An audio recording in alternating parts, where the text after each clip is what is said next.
and I find this link interesting for various reasons. I mean, I think the original story is from Bild, right?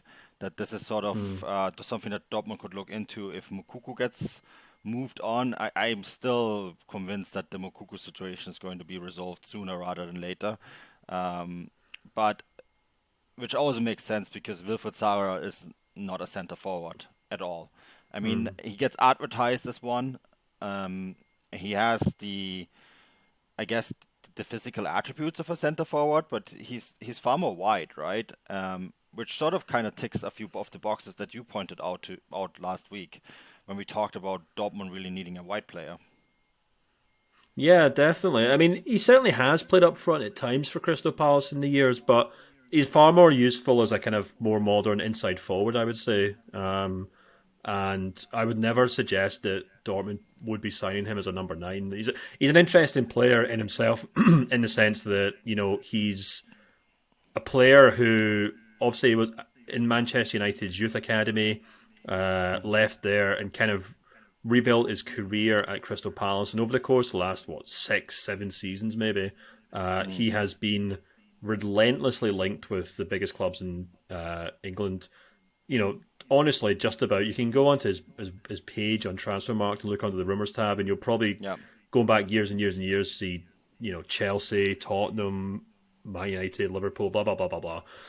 Yeah. But he's made a name for himself at Crystal Palace. His contract's now expiring at the end of the season, so that's obviously why this is all beginning to kind of come to a head. And I'd be surprised. I was very surprised to see Dortmund linked with him because, on the one hand, he is a wide player who they could certainly use more of them, but he's a type of wide player I think that Dortmund kind of already have a few of. I mean, he really reminds me of Donyell Malen, to be perfectly honest with you. He's a wide player, Hmm. but he's a wide player in the sense that he's almost like a converted forward.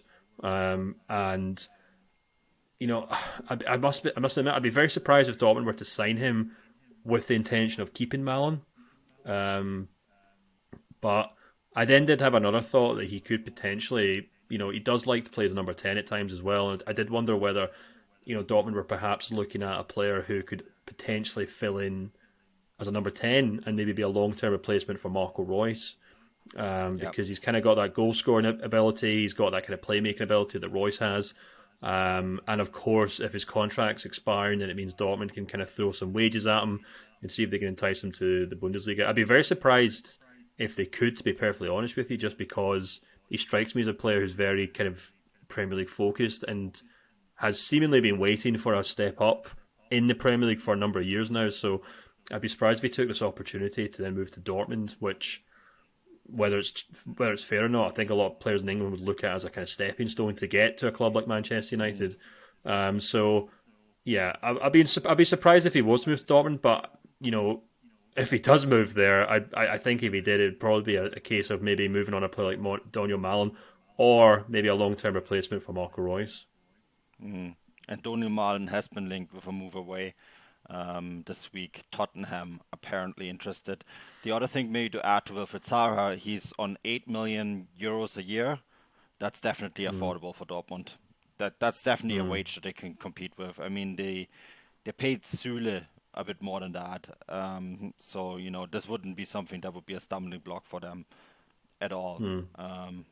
Yeah, and I Yeah. think that's No, absolutely. Yeah, I mean, the only thing I was going to add to that was about the Daniel Malen thing. Was that in my newsletter this week I wrote that about how his form in particular has been a big topic at Dortmund's mid-season training. mm, It's something that Eden Terzic keeps getting asked about, something he keeps talking about, and I think it's something that's going to be under the microscope in the second half of the season because unlike Adeyemi, who you know has got youth on his side to a large extent, and of course he's been given the good grace that he's still embedding himself at in the Bundesliga.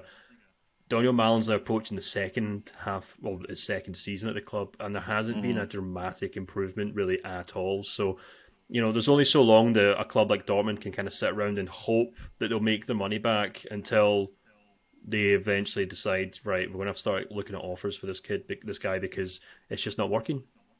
yeah, exactly.